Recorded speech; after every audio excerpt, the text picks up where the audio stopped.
Welcome everybody to this session, the panel 4, concerning the foreign policy impacts of the Santa Cruz Massacre. This session is being recorded. We will have 3 speakers. Each of them will have 20 minutes. I will advise all of you 5 minutes before the end of these 20 minutes.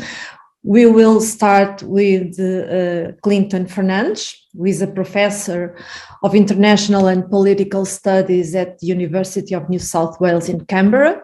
He has an academic career focused on intelligence matters and Australians' external relations, and of course, concerning Indonesia and Timor-Leste.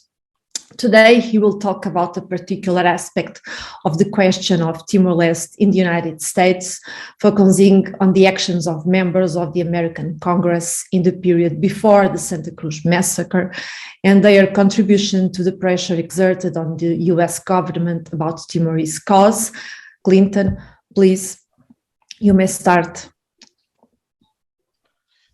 Thank you. I think I'm trying to share my screen. I'm assuming everybody can see my screen? Yes. Excellent. All right.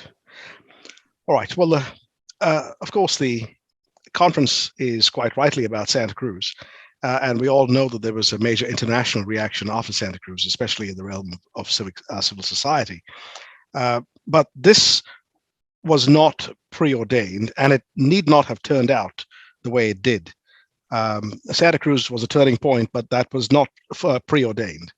It was more likely, in the absence of activism, including in influential sectors and alliances across traditional lines, in the absence of those alliances, this assessment from Australia's Joint Intelligence Organization in 1977 may well have been the last word. And this is a secret assessment in which they say, and I just draw your attention to the last line, that Fretland's opposition should be subdued eventually. That basically, Fretland can tie down, or when they say Fretland, they mean the resistance, of course, which was larger than Fretland, although, of course, Fretland was a major element of it. They will tie down a sizable Indonesian force for the foreseeable future, but without sanctuary or external aid, and given that Indonesia has got a lot of experience, Fretland's opposition should be subdued eventually. In other words, it was basically expected by Australia's intelligence agencies that East Timor would go the way of the Republic of the South Moluccas and West Papua and Aceh. And so when Santa Cruz happened, and all of a sudden activists were joining and they were finding some support, including in the United States Congress, what's often forgotten is that support was built up over 16 years before the 1991 Santa Cruz Massacre. And it's that aspect that I'd like to highlight, because without that, there were many other causes in 91 that could have taken the place of Timor. You know, there was the conflict in the former Yugoslavia. There was tensions and violence between Bosnians, Serbs, and Croats. It was the fall of the Soviet Union. There were many other places where there were bad things happening in the world. And yet, Timor was the one place that actually made it out of all the difficulties. So I want to begin by focusing in that sense on this fellow. He is now about 90 years old, and this photograph was taken only about 2 years ago. And his name is John Salzberg. This man is actually the architect of a whole bunch of congressional activity that occurred in the United States from 1975 to 1991. And there's a second person as well, Marty Rendon. It's basically those two people who were instrumental in these congressional hearings. Salzberg is basically, he was completing a doctorate in political science at New York University in the early 1970s, and he'd been studying the competence of the United Nations to investigate human rights violations. He became aware of the work of Representative Donald Fraser of Minnesota, who happened to be the chairman of a subcommittee of a committee on international organizations. And he began to work for Fraser, and his interest in East Timor was triggered in 1977 as a result of the work of former Australian consul to East Timor, James Dunn, who had written this report in Jan 77. Peter Jobe, in his new book, discusses that. And this report documented widespread Indonesian military atrocities, and it prompted many Australian parliamentarians to write to Donald Fraser, the representative, who had an international reputation as a champion of human rights. Now, Salzburg, of course, worked for Fraser, and the reality of congressional life means that if you're writing to Fraser, it's really John Salzburg that's going to read your letter, and decide if something's going to happen or worth pursuing. And so Salzburg read the letter, and he contacted somebody who he thought was knowledgeable in Indonesian studies, happened to be Professor Benedict Anderson at Cornell University, who was in fact an internationally respected authority on Indonesia. And he told Anderson about this letter from Australian parliamentarians, about the Jim Dunn report, and asked for advice. Anderson said that napalm was being used against the Timorese, and that they were using US supplied weapons. So that provided a basis for the United States Congress to hold hearings. And that's the origins of the hearings. And Salzburg invited James Dunn to the United States to testify before Congress. Now, in retrospect, I have to say it's quite extraordinary that in the space of 11 months from that date, 4 hearings were held. And these formed the historical basis of later congressional activities. Without these hearings in 1977-78, it would have been extremely difficult for there to be any progress on Timor later on in Congress, because these 1977-78 hearings created a public record of all Indonesian atrocities that had occurred at that time, as outlined by James Dunn. Now, you'll recall, of course, that Santa Cruz, when it was a massacre, it was basically the international attention was focusing on what had happened in 91.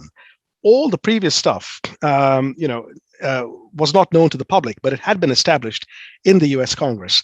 And once it's on the record there, it can be, extremely effective in holding policymakers to account. Now, at these hearings, James Dunn described the Indonesian assault on Timor, explained what had happened, and critically, the questioning in these committees, in these hearings, made the United States State Department, admit that Indonesian forces were almost entirely armed with United States equipment, and when they weren't armed with US equipment, they were armed with Australian equipment. And the hearings also made it clear that the Timorese had not actually been able to exercise their right to self-determination. But there was a lot of pushback on this, and there were plenty of people who were saying that, look, it's all over, and the matter is now finished, so let's move on. But these hearings were able to establish the element of United States involvement, critical involvement, without which Indonesia would not be able to press forth its military advantage, as well as the fact of the right to self-determination not having been completed. There were other hearings held in June and July 1977, and there were 2 anthropologists who testified at that hearing, in those hearings, and both of them had spent significant periods of time conducting fieldwork in East Timor before the invasion.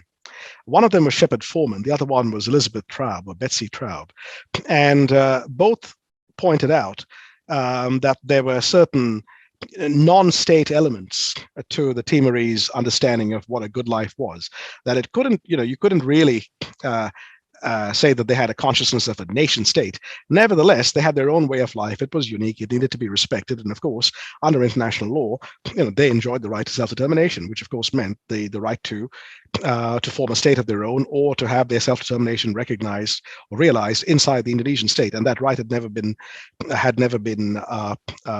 upheld. And they talked about the Timorese moral system, a powerful and just moral system, a paradigm of life. I'm reading from their testimony now, which guides their actions and determines their choices.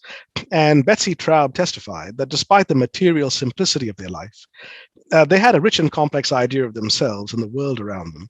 And in this sense, they were no different to other groups, which were perhaps pre-modern, but were as deserving of the right to statehood as any other group in the world.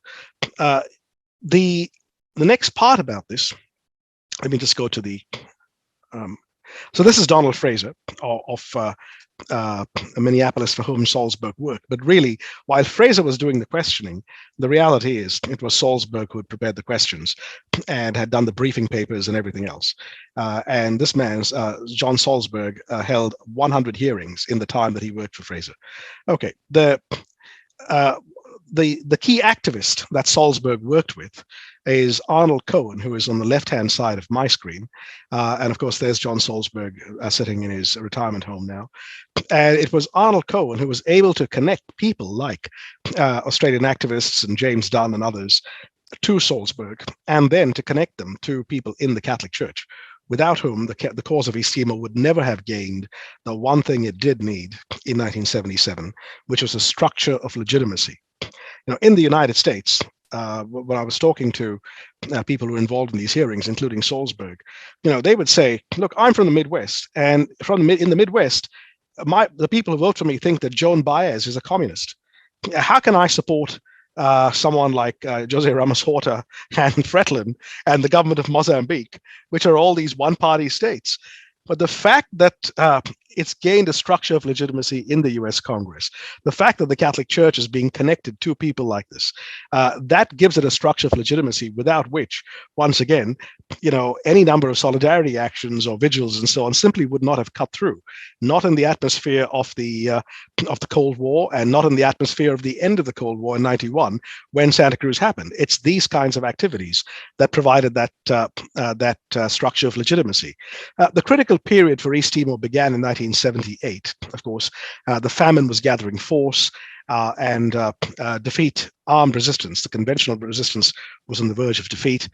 Many overseas supporters were demoralized, and they were, Australia was about to give de jure recognition to Indonesian sovereignty over Timor. In '78, they'd already extended de facto recognition. And in Portugal, East Timor was basically seen as an unfortunate casualty of the fall of the Portuguese Empire. Many Timorese in Portugal had sided with the UDT. And the difficulties in the diaspora meant that East Timor was more and more looking like West Papua or the South Moluccas. And so Salzberg then organized further hearings in February 1978. And the expert witness there was this man here. Oops. Sorry, the guy on the right is Benedict Anderson. He is standing next to George Adijondro, the late George Adijondro, and George Adijondro's son, Rico. Benedict Anderson, of course, was at Cornell and was one of the leading experts in the world, certainly in the United States, on Indonesia. And he appeared as an expert witness at these hearings. He was able to provide an effective intellectual counterforce to the State Department's claims. His testimony in 1978 was important because everything he said would be vindicated when the truth of the famine became undeniable at the end of 1979. And so Benedict Anderson demonstrated that much of the claims of prisoner releases and a lessening of repression in Indonesia itself, never mind just Timor, was in fact exaggerated. And he provided a detailed breakdown of why the State Department's claims were wrong, downright misleading. And Anderson was able to put on the record the fact of US aid, Indonesian operations, Timorese prisoners, and so on. And so when the famine really broke out in a serious way, this is in 1979, it would have been extremely difficult to break through Congress without the basis of those earlier hearings. And one person who opposed the testimony of Ben Anderson, but also John Salzberg, is a man called Richard Holbrook, who later became, in 1999, became the Clinton administration's key man in East Timor. Well, in 1977, 78, 79, Richard Holbrook tried very hard to get John Salzberg fired.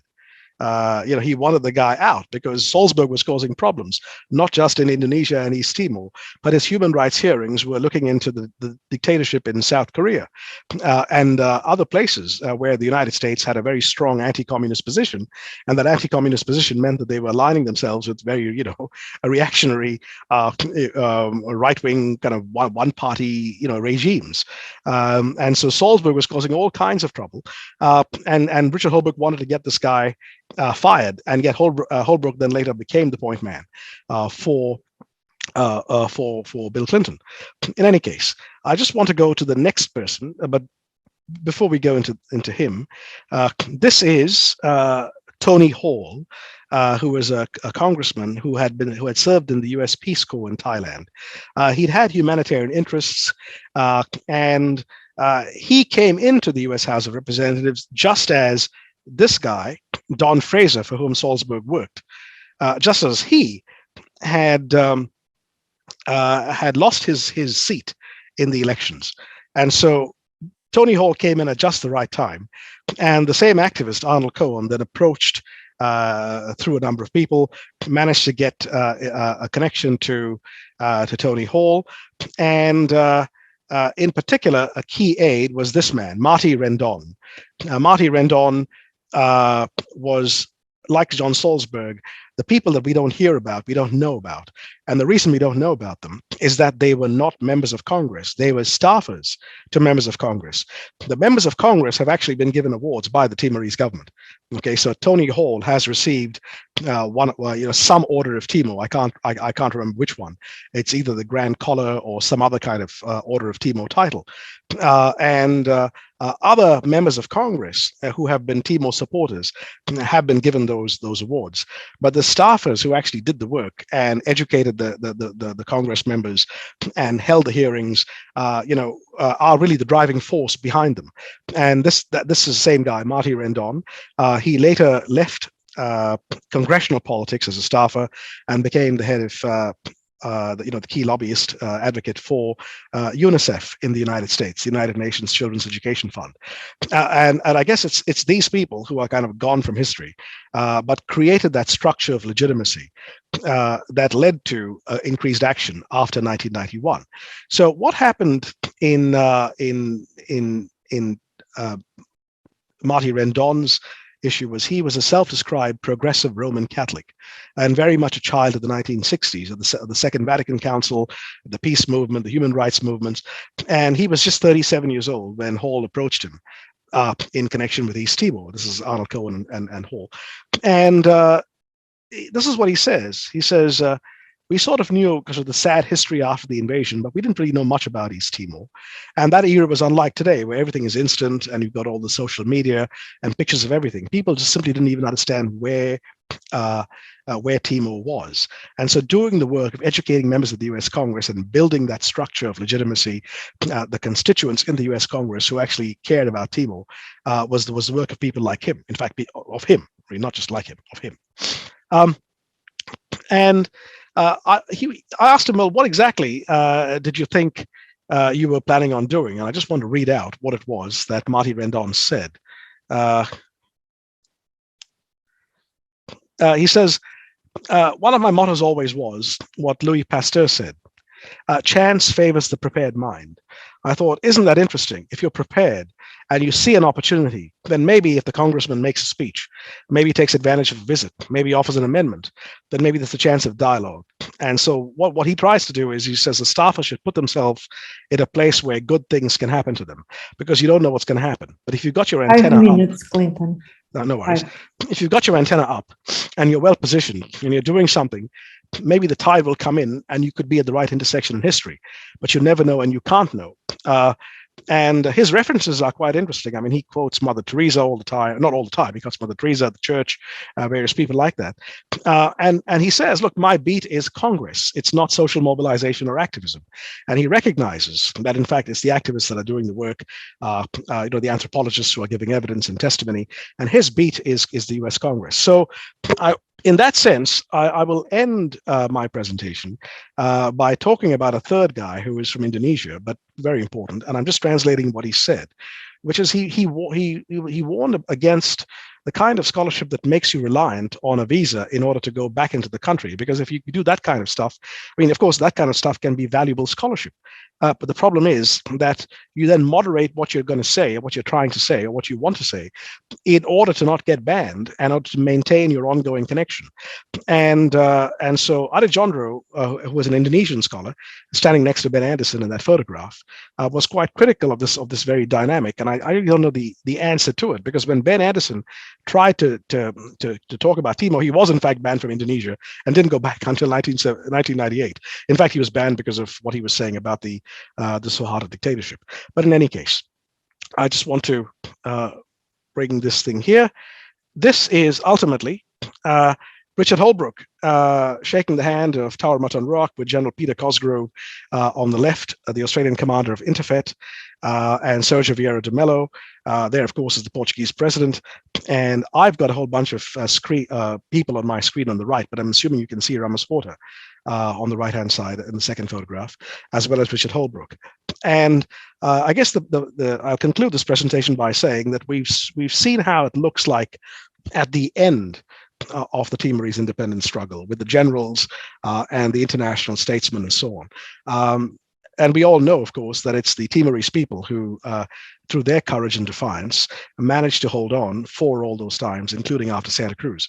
But what we don't often know is some of the activists behind the scenes, of the level of congressmen and senators and so on, who kept the cause alive for 16 years when it was regarded as totally hopeless. So that when Santa Cruz happened, Timor was not simply just another tragic case that had to be that could be ignored, whilst people got along with more important great power things. Okay, thank you. I'll end there. Thank you very much, Clinton, for drawing our attention to these less known personalities. We will now move to Professor David Hicks, Professor of Anthropology at the State University of New York at Stony Brook. He has done intensive ethnographic research in Timor-Leste since the 1960s, so it's over 50 years of field work. And I know you have just published this year a new book, The Oral Literature, Gender and Precedents in East Timor, which I haven't read yet, but I hope to have the opportunity to do so soon. So in David Hicks' presentation today, he will address the reactions of the international community to the reports of the journalists and photographers who witnessed the Santa Cruz Massacre, in particular Ellen Nern, Amy Goodman, and of course, the late Max Stahl. David, please. Go ahead. Can you hear me now? Yes, David. I'm not very literate when it comes to digital stuff on this. I'm just so grateful we were able to get here. Well, I'd like to thank the organizing committee, Vanessa, Hugo, Michael, Hannah, Marisa, and Rogerio, for the invitation that they gave me. It's a great honor. Muito obrigado, Barak. My paper today is intended to recall to mind the impact the Santa Cruz Massacre had on the international community, principally in the form of the Nobel Prize Committee, which I hope to demonstrate contributed to the factors that helped to bring about the independence of the people of East Timor enjoy today. Critics of the Nobel Peace Committee, among the most quoted being J. Lundestad, Frederick Heffermeyer, and Clara Murphy, while remarking that the Peace Prize may be accorded some merit in recognizing the work of advocates for human rights, nevertheless have averred that the award has played a minor role in facilitating peace. In today's presentation, I shall point out that, to the contrary, the Nobel Prize can serve as an enabler, furthering the cause of peace. And I do so by offering evidence from Timor-Leste. I shall not be claiming that the award the Nobel Peace Prize Committee made to Ramos Horta and Bishop Belu in 1996 was decisive in persuading the president of Indonesia, B.J. Habibie, into granting the people of Timor-Leste what turned out to be a referendum on self-determination in August 1999. I am concerned here only to argue that its conferral was one among several in a complex of factors which produced that concession. And it was a major concession, given the fact that for over 20 years, the Indonesian government, in the form of President Suharto and the Army of the Republic, had steadfastly refused to even consider allowing the people of Timor-Leste a free and open referendum on their political future. I don't wish to lay excessive weight on the impact of the award, for it was only one dynamic bringing about Indonesia's policy change, internal political strife, social strife, as witnessed in human demonstrations in Jakarta, a declining economy, and a falling rupiah, was certainly pivotal in influencing the president's decision to resign. But the award was a factor that has, in my opinion, not received the attention I believe it merits. This recognition becomes evident, I think, when we consider the impact of the Nobel Committee on the Nobel Committee of the Santa Cruz Massacre. The violence in the cemetery of Santa Cruz that dreadful day almost certainly prompted the Nobel Peace Committee's decision to award its 1996 prize to the two Timorese men, and the conferral of the prize added persuasive weight to the relentless campaigning outside of East Timor that advocates like Ramush Orta, José Guterres, and Maria Alcatiri had for years been making to the political world leaders, including the United States President Bill Clinton, the United Nations Secretary General Kofi Annan, and other world leaders and human rights organizers, such as ETAN and Amnesty International, into reprioritizing their policies regarding Indonesia's illegal occupation of East Timor. I shall argue that the award to Ramush Orta and Belu in 1996 was an exemplary successful fulfillment of Alfred Nobel's intentions when he initiated the Nobel Peace Prize in 1905. Every year, the recipient's name or names are announced. So-and-so winner of the Nobel Prize for Peace. But what does the acclaimed association between the awardee's name and the award actually mean? Since, unlike other Nobel awards, the Peace Award does not necessarily recognize proven achievement.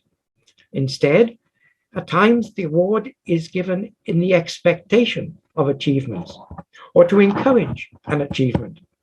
The consequence, therefore, has sometimes been controversial, with critics attacking the selection of awardees such as Henry Kissinger, Barack Obama, Yitzhak Rabin, Al Gore, Shimon Peres, and the European Union.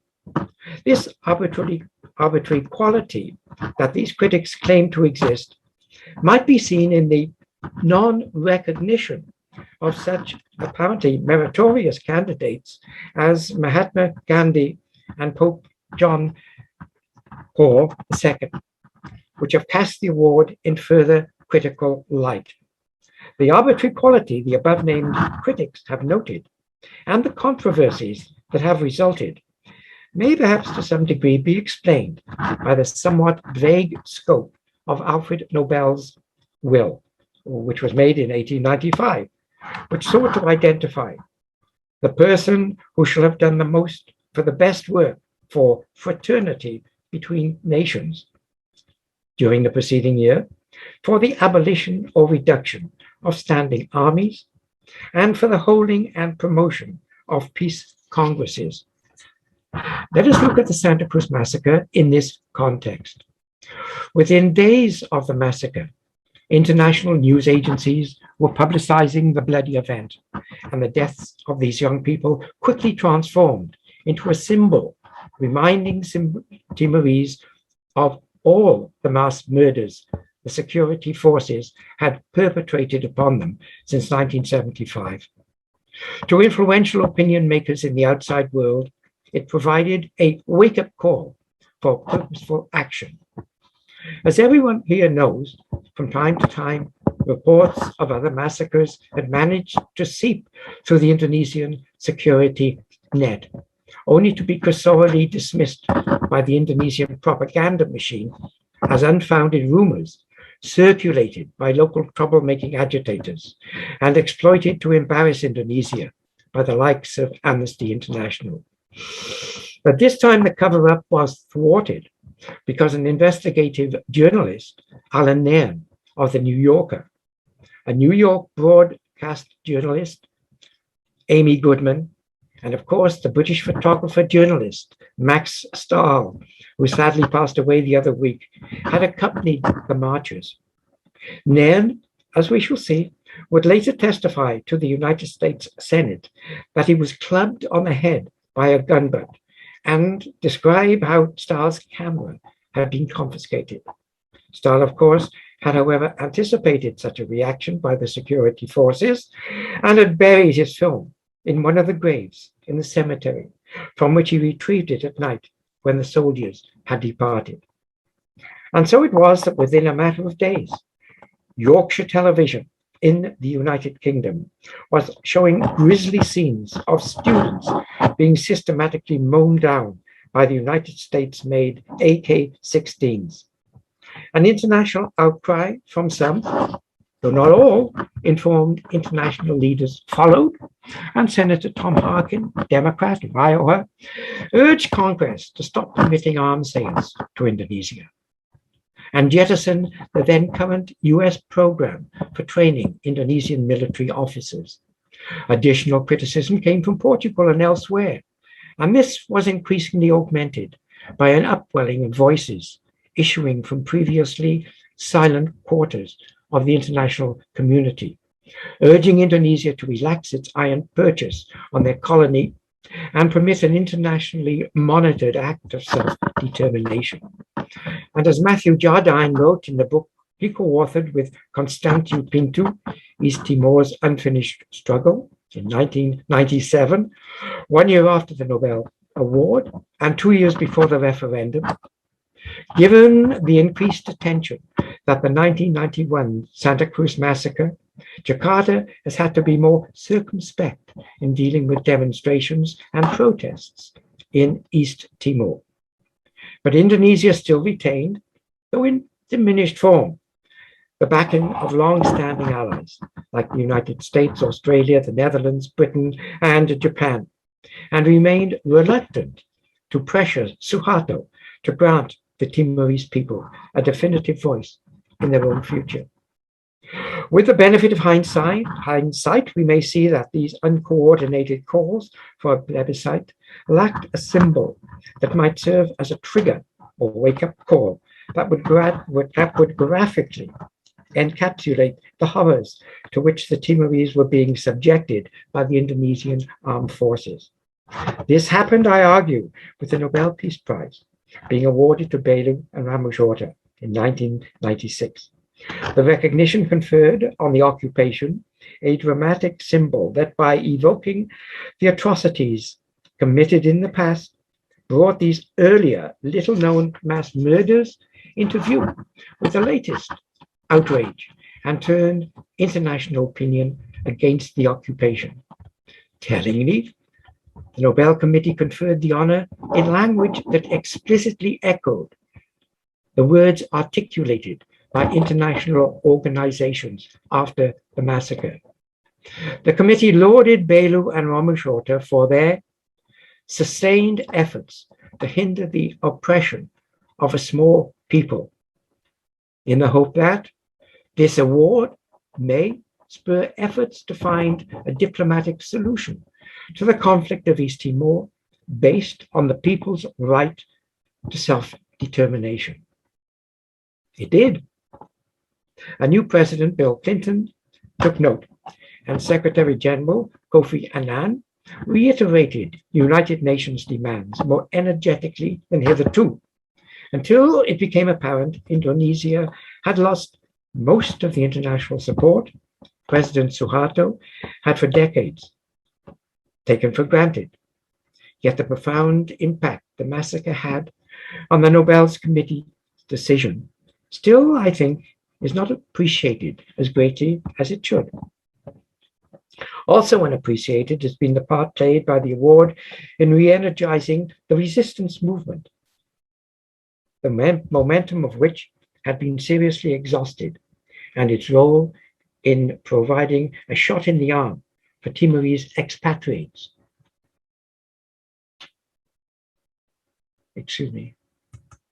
Expatriates located in foreign countries in their efforts to convince the United Nations General Assembly and the various heads of governments of the merits of their cause. In addition to accounts by Timorese who participated in the march to Santa Cruz, we have, as I've already mentioned, descriptions by several foreign eyewitnesses, and of course, the Stahl film.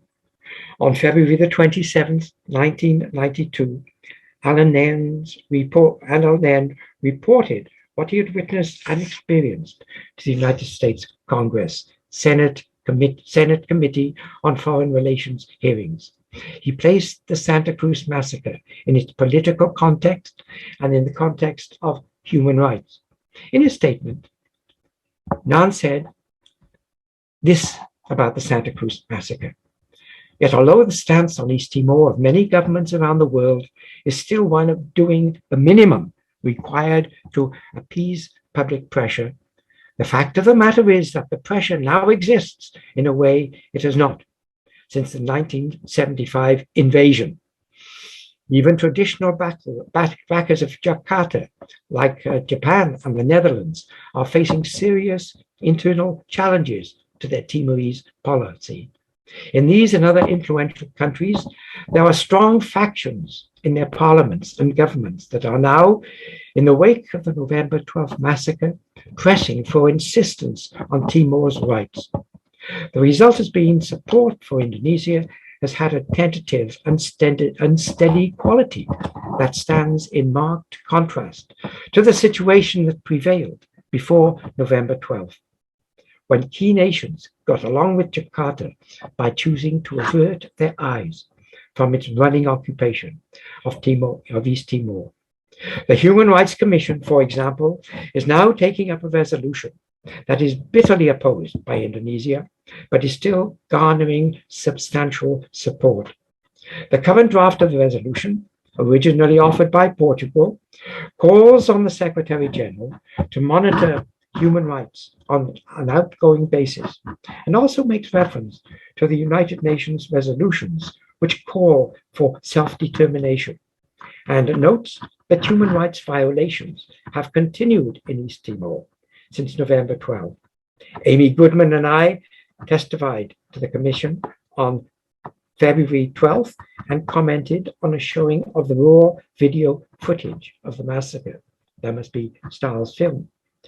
When we arrived in Geneva a few days before, delegates had been saying that there was little chance for passage of a resolution on East Timor. Within a week, though, the situation had reversed. And now, with the co-sponsorship of the European and Nordic groups, as well as Hungary, Czechoslovakia, Chile, Angola, Cabo Verde, Mozambique, and São Tomé, plus support from other Latin American and African states, a Timorese resolution is expected to pass, with the issue now being whether the draft will be watered down.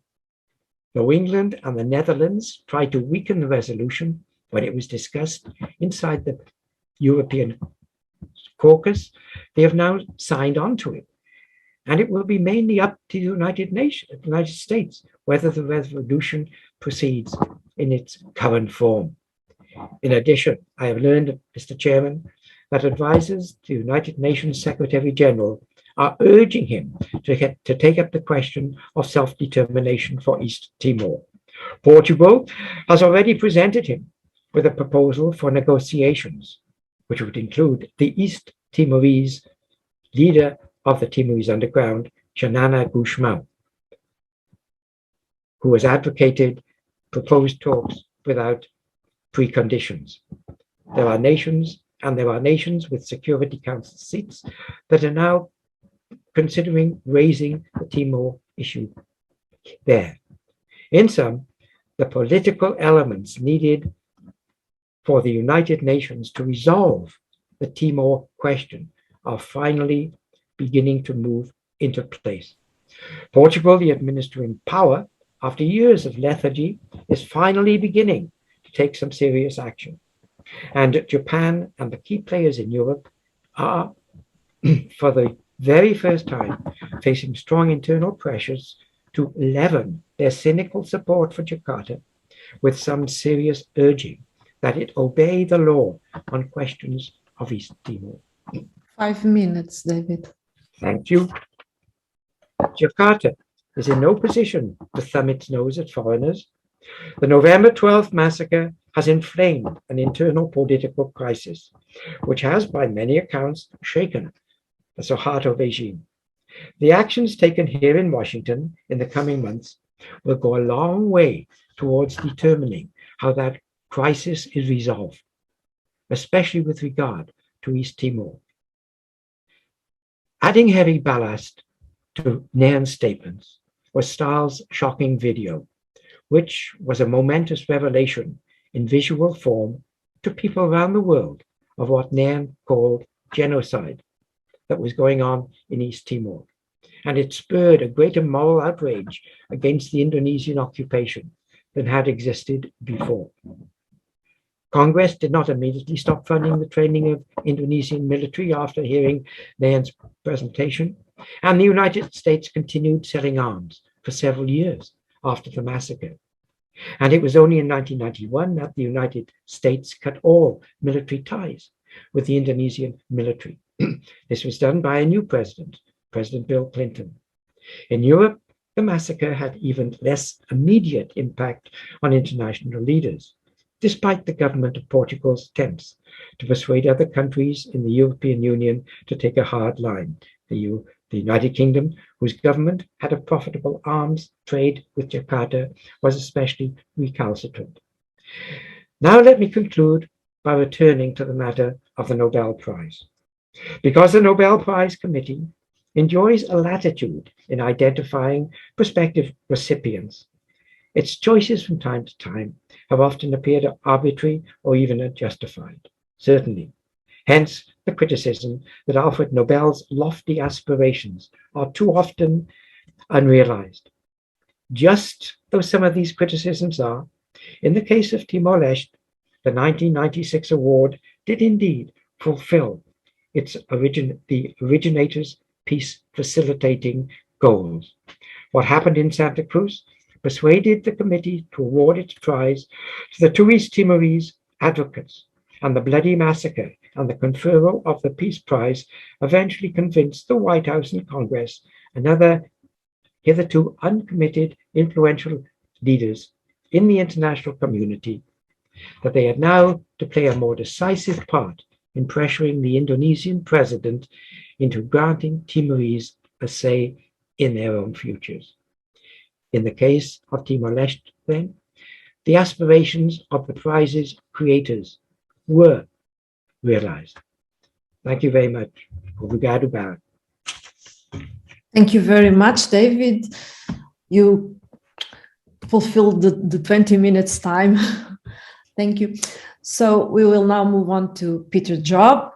Peter is presently a sessional academic at the University of New South Wales, Canberra.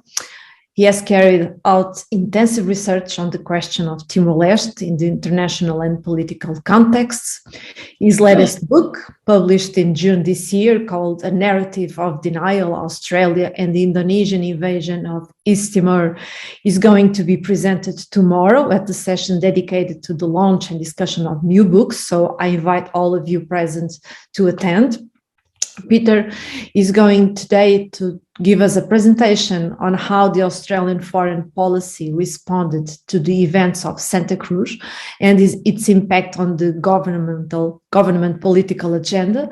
So, Peter, please, you can start when you want. Good. Well, thank you to all the organisers of this excellent event. I should say that the presentation I'm giving today is not quite the one I'd hoped to give. There's some excellent, very interesting looking documents in the National Archives of Australia that I had originally hoped to get hold of. Unfortunately, the National Archives of Australia have been shut due to the COVID lockdown, so I haven't got hold of these. I've instead based it on a number of other sources, many of them media sources and parliamentary Hansard. Now, to share my screen, hang on, here we go.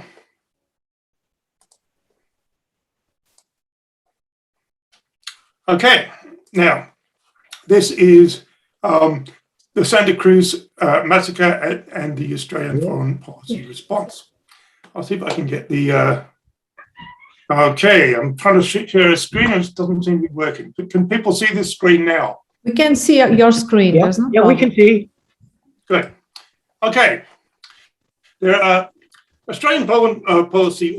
Prime Minister at the time was Mr. Robert, or better known as Bob Hawke, who was Prime Minister for the years 1983 to 1982. And there was also his very well-known Foreign Minister, Gavin Evans, who's well-known in the international community, amongst other things, for his concept of responsibility to protect. They considered themselves to be a very progressive government. This is some of their key foreign policy items: engagement with the region, that's the Southeast Asian regions, including with ASEAN nations, the primacy of the US alliance, support for what they called a rule-based order. And of course, that meant the kind of rules-based order that supported a Western agenda or a progressive Western agenda that did give some nod to the concept of human rights. Liberalising trade was considered a priority.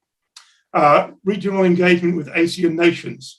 They also stressed, and they said this quite strongly, Bob Hawke said it on a regular basis, and so did Gareth Evans, that they were supporters of human rights. And in that context, they operated in the international community in a number of areas. This was their basic foreign policy agenda. It was a very active foreign policy agenda, as Gareth Evans has since said. Bob Hawke described Australia as one of the most active countries on human rights, with a record second to none under his prime ministership. He talked of a moral duty to address human rights issues, arms control, poverty, and conflict resolution. One issue that was initiated under the Hawke government, and Gareth Evans was crucial in doing it, and he got a lot of international acclaim for doing so, was moves to resolve the Cambodian conflict, which I'm sure you are all aware was a very important issue in the region at a time, an ongoing conflict of a government in power that was not recognised by the international community, and an ongoing conflict.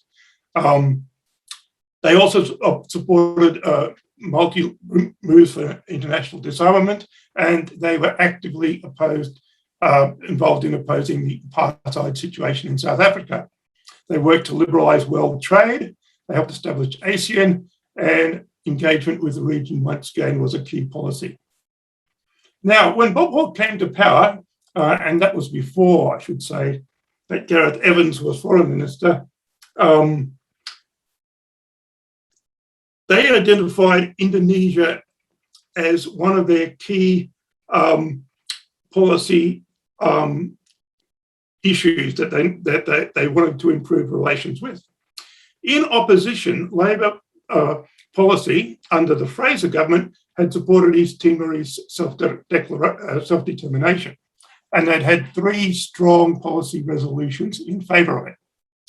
Bob Hawke and his first Foreign Minister, Bill Hayden, set out to reverse this when they came to power. Okay. Just 3 months after coming to power, Bob Hawke travelled to Jakarta and met with Suharto. He referred to the East Timor issue as a matter of the past, and that relations should not be hostile to it.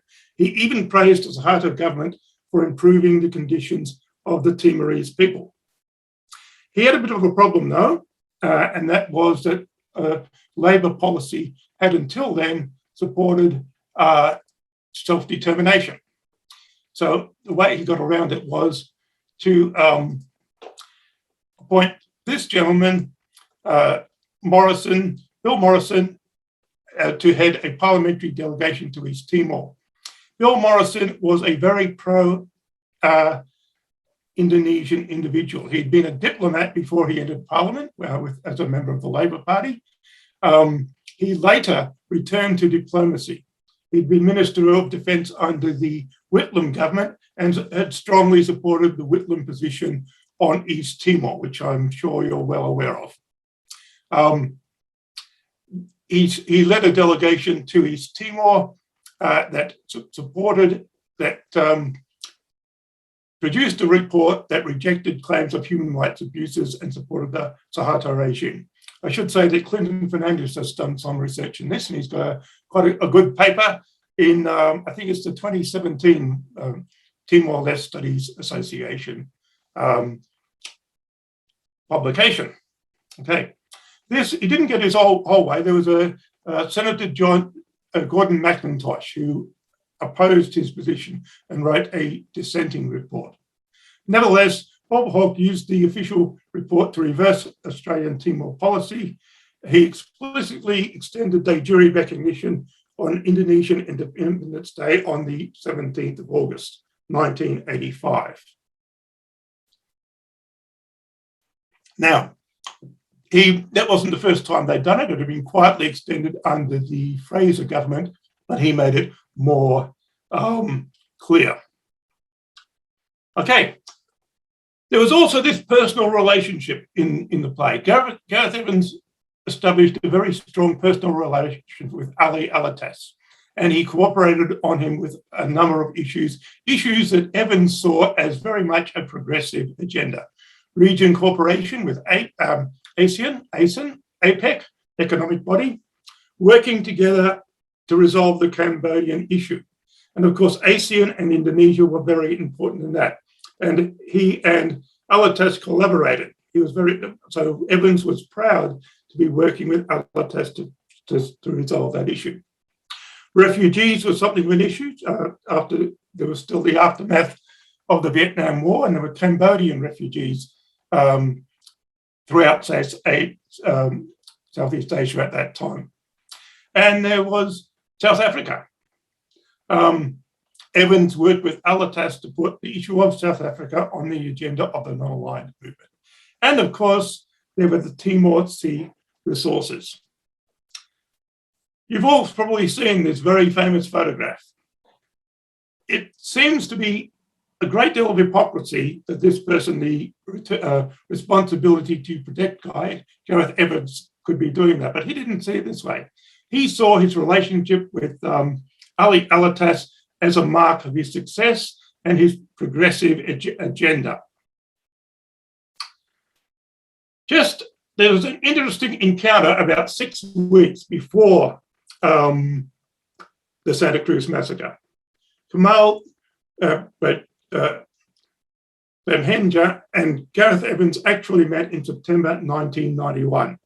And Evans was asked, "Are you interested to mediate under US auspices between East Timor and Indonesia?" Evans made his policy quite clear. "We can't be in the business of mediating a situation that we have accepted to be an internal affair of Indonesia. We are concerned about the situation in East Timor. We have made it perfectly clear to Alatas and other ministers of the Indonesian government." Now, the Santa Cruz Massacre made headlines in Australia. Okay, in the 13th of November, some of the details were unclear. The media reported that as many as 100 could have been shot. The Indonesian ambassador claimed there were 20, and he said it was in response to a provocation and an assault on a high-ranking officer. Witnesses contradicted this claim, amongst them Amy Goodman. There had always been prominent critics within the parliamentary Labor Party, and also some critics in the Conservative parties as well on Timor policy. And many of them accused their own government of hypocrisy on this issue. One of them was Labor MP Gary Gibson. He likened Suharto to Pol Pot and even Saddam Hussein. That would not have gone down particularly well with Evans, of course. It happened that Foreign Minister Evans was with Alatas at the time in Seoul. They were at an APEC forum. He made the statement that it was an extraordinary, very tragic overreaction by security forces. A fairly careful statement if you look at it. He's not accusing the Indonesian government of anything. He's calling it an overreaction by certain forces. Bob Hawke made a surprising intervention, though. His language was stronger than would have been expected if anyone had known his position on East Timor up until that time. He said he was deeply disturbed. He deplored the loss of innocent life. He called the Indonesian ambassador in, and he sent the Australian ambassador to investigate the situation. And he called for a thorough investigation to publish a full and factual report and to punish those responsible. And he said this, East Timor has always been an area of concern in that relationship. We have recognised Indonesia's sovereignty over East Timor, and we have constantly expressed our concern about human rights abuses there. We encourage the Indonesian government to deal with this tragedy openly and in accordance with the international standards of respect for human rights to which both countries subscribe. It doesn't sound like a particularly strong statement, but until then, it is stronger than had been previously made. It did indicate something was turning point, although you could interpret it differently. There was a strong reaction in Australia. The Solidarity movement was very active. They boycotted the Indonesian embassy and consulates throughout Australia. There were a lot of protests. But also there were concerns from the mainstream. This is the cartoon from the Canberra Times on the 14th of November. There was quite a strong editorial in the Canberra Times. Once again, something that had been stronger than what had been shown before. Actually, if I can make it this big screen. There we go. Sorry. Indonesia's record of murder, genocide, and abuse of human rights, it criticised. Central authorities in Jakarta cannot disclaim responsibility. It emphasised Australia had a special responsibility to the Timorese people. It said up to 100,000 people may have died, an ongoing and systematic abuse of human rights. It did say that the Indonesian occupation was a fact Australia could not change, but it said that Australia was too careful of offending. Now, on the 15th of November, Hawke, who perhaps you would have expected to try and tone things down a little bit, instead did the opposite. He threatened to call off his February visit. He had planned a visit to East Timor in February the following year. He said if there is not a full investigation with early and concrete signs of change, then he would call it off. He said the Indonesian response was inadequate. He rejected the Indonesian narrative that then was being proclaimed by the Indonesian ambassador and the Indonesian government. And that is something that had not happened during the whole occupation until then, when the Indonesian position had actually been questioned in this way. He said Ambassador Flood would speak to non-government sources and other witnesses. And he urged, and this is a very significant matter, he urged Indonesia to negotiate with the resistance. Once again, something that no Australian Prime Minister until then had done. He didn't call for an act of self-determination or withdrawal of recognition, however. So, on the 21st of November, the matter went to federal cabinet. Now, I should say that it's always been fairly strong support for East Timor within the Parliamentary Labor Party, even though they'd been the minority. 5 minutes, Peter. please. Thank you. Several of them spoke up. They argued for stronger action. They discussed withdrawal of de jure recognition, a very surprising development. Several ministers suggested a UN peace conference, which was in contradiction to official policy. Fears the Indonesian, they expressed fears it would fall short. And Hawke responded to this, saying they were determined to put the strongest pressure. And they said if there was a whitewash Australian relationship with Indonesia could be reviewed. Okay. This led to some differing positions in the media. The Ministry for Industry, Senator John Button, who had spoken up at the Cabinet Room on the 20th of November, called for a UN-sponsored peace conference that has to be considered as the facts unfold. What he said, it is something we need to consider. On the same day, on another ABC radio program, the head of the Department of Foreign Affairs, Richard Woolcott, told the ABC the incident must be kept in perspective as the long-term importance of Australia's role was more significant. He refused to use the term massacre, although pressed to do so. Okay, this was stepped up. Labor factions agreed on the 26th of November to put a motion to caucus calling for a tougher line. They pressured Hawke not to keep to his scheduled meeting in 1992 in Jakarta. Evidence that the inquiry would be a whitewash came to light by December. It was fairly clear that it wasn't going to be a real one. The Commission had made statements continuing the claim that only 19 people had died. And now quite a few people had been arrested, and 8 of those who'd been arrested had been charged with subversion, which meant that they were facing the death penalty. And it was in this context that Gareth Evans addressed Parliament on the 26th of November. His appears to be wanting to tone down the matter. Gareth Evans was somebody who knew how to use argument. He called the Dili massacre unconscionable. He said up to estimated 75 people had died. But he also said there is no evidence that there was any deliberate or calculated decision or action of the government involved. And he contrasted it with Tiananmen Square, which he said was very different because it had been supported by the Chinese government. Now, of course, this flies in the face of Indonesian government support for repression in East Timor over many years. He said that recent Indonesian statements had been more sensitive to the situation. And he even said there is no reason to assume that the International Commission investigation will not produce an inquiry which is free, accurate, just, and thorough. And he said a number of other things, that Indonesian statements of regret have been forthcoming.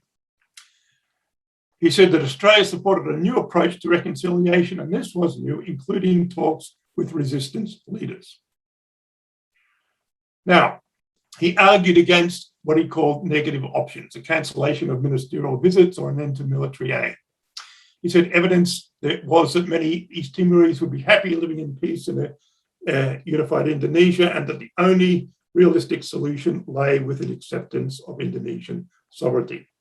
These are the points he argued for: diplomatic dialogue, and he scheduled a meeting with Suharto to go to Indonesia on the 20th of December, representing the Hawke government.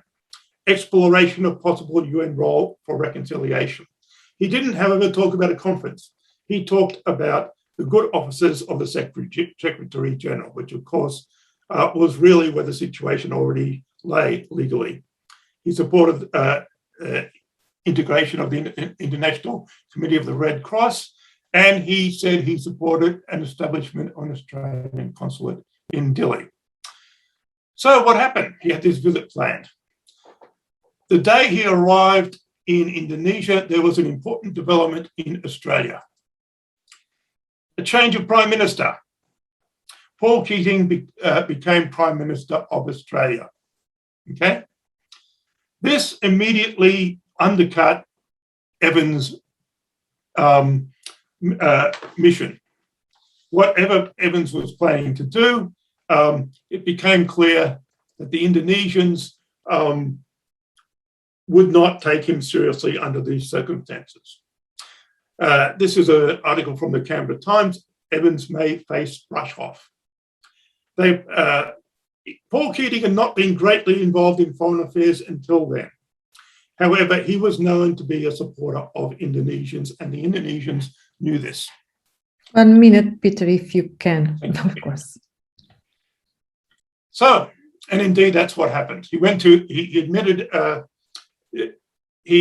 that his mission would achieve anyone. When he was there, Suharto refused to see him. Most senior ministers refused to see him. He did, however, see Alatas, who told him this. Basically, he got a complete brush-off. Now, the new Prime Minister, very much dedicated to a strong relationship with Indonesia. He said Australia's economic future lay with Asia. He accused Hawke of having neglected Indonesia, and he sought to develop the potential to the full. Far from considering boycotting a visit to Indonesia, he deliberately made the destination Indonesia his first foreign policy trip, and he returned to visit Suharto 5 more times. So that put any possibility of a change of Australian policy development. In his book that he published in 2000, he described the Santa Cruz as a lapse of control by individual security forces. He said he was not prepared to make the relationship subject to this issue. He admitted, frankly, he was careful to avoid human rights abuses. He described how proud he was of developing the Indonesian relationship, and one thing he cited was the training of Indonesian military personnel by Australian forces. Okay, so thank you for that. Thank you very much, Peter. We will hope to hear more from you and from your new book tomorrow. Now I will open a period of question and answers. So I would like to ask you, if you want to make a question to one of the speakers, please use the raise hands or put the question directly in the chat. Let me tell you that after this, the end of this panel, you may continue your discussion at the online platform where there is a forum on this panel. So anyone has questions? Let me ask you this. It seems very clear to me that Santa Cruz was important, as it's for everybody who has been speaking, mainly because it did contribute to a change in the rationale for supporting East Timor. For a long time, the rationale was the right to self-determination. Of course, you can consider that this is a human right, the right to self-determination. But after Santa Cruz, most of the argument was there is violent human rights violations in Timor, and we must put an end to these abuses of human rights. This is, for instance, also mirrored in a way in which the United Nations did not pursue the case so much, or Portugal in the United Nations, not so much in the Committee of 24, the Committee on Decolonization, but rather in Geneva, in the Human Rights Commission. I think that this shift is quite important. Of course, the right to self-determination remained, but what caught the public opinion worldwide was not the right to self-determination, was much more the abuses of human rights that Santa Cruz brought to the fore. And if anyone wants to comment, this is the idea that I have right now, in which some people have talked about. Hannah talked about earlier this morning. Egas Alves also talked when, because this in some ways, for instance, the way Egas told us that the tension had shifted from the armed front to the clandestine front. This shifting dynamics all make sense in this broad perspective, but maybe I'm not seeing it correctly. I just wanted to bring this comment. Maybe someone wants to comment on this. John, you may. Following a bit from what we said, but also picking up on Clinton's presentation about what happened in reaction to 1991. And I think Clinton's view that a lot of what came after 1991 arose because of a long gestation before it in terms of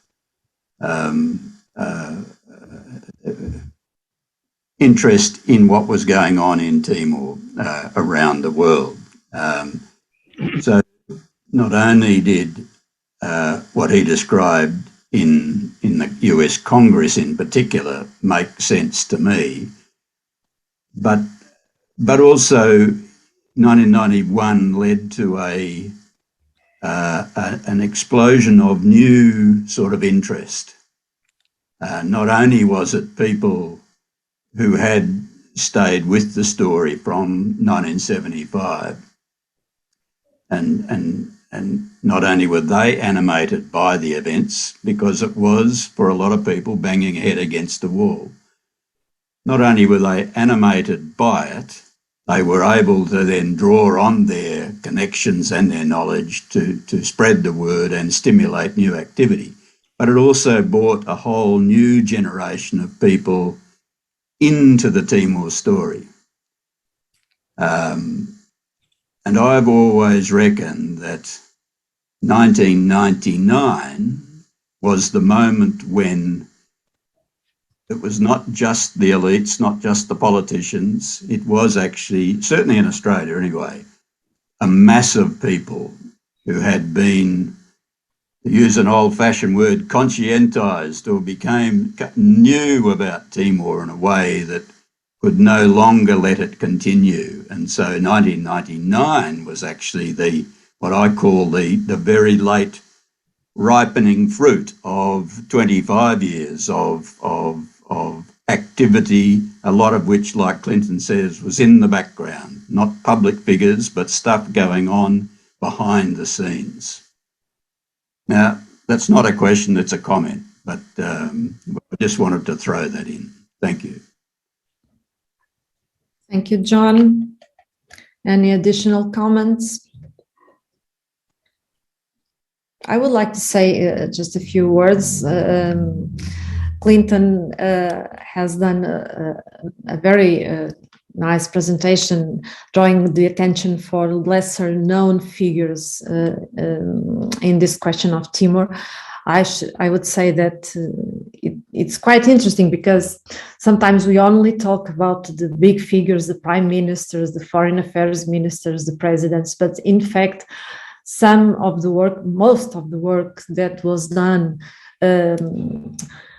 collecting information about what was happening in Timor and also telling the ministers and the governments what was happening was done by secondary figures. And it was also something very common in Portugal. And I've seen amongst the numerous documents in Portuguese archives that, in fact, there are many people who have done so much work in this issue. And sometimes we only talk about the main figures. And Peter, it's quite interesting what you're saying about this, the fact that the Labour Party in Australia, in fact, just went on in the same path as the government, the previous government, because in Portugal, when the Labour Party, the new government, said that it was going to keep in the same path, it came as a shock, because everyone was expecting a turning point in the Australia policy to Timor, and Portugal even called the Portuguese ambassador in Australia to as a sign of some kind of protest against this. So it was a shock for Portugal that the Labour Party did not change the position. So anyone, if not, I will close the session. Let me see in the chat if anyone wants to say anything. I think there's a question for Clinton. Clinton Rui is asking if you have the content for the John Salzburg. So, okay. I was just going to say,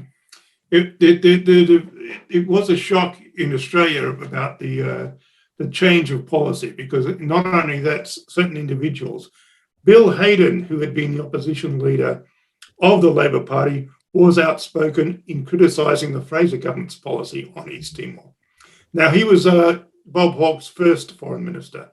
As soon as he came to power, he immediately changed his position and worked with Hawke to reverse Australian party policy. You've seen that quotation I have, where Bob Hawke actually went to Jakarta and congratulated Suharto for improving the conditions of the Timorese people. Perhaps I could add a few comments to what I'd said. There is some speculation about the position that the Labor Party would have taken had there not been a change of prime ministers, because Bob Hawke does seem to have had something of an epiphany on it. He made statements that were stronger than he'd ever made before. On the other hand, his main foreign minister was Gareth Evans, was doing what he could to try and argue for a more responsible position. They wanted to be seen as supporters of human rights in their foreign policy, but Timor didn't fit. It was the piece that didn't fit their nice little narrative. So they basically, and that's one of the reasons I was prepared to change it. I don't think that Hawke would have won the day. I think he would have been persuaded by Evans to take a more pro-Indonesian line anyway. Okay, so since we have no additional questions, I will end the session. Thank you all for being present. Thank you very much to the speakers, the three wonderful speakers. Please, if you need, you can continue the discussion at the online platform at the forum. It was very nice to see most of you today. Some I didn't know, others that I already knew. It was a very nice session. Thank you all. Have a good night or the rest of a good day for everybody. Hello. And goodbye. Thank you again.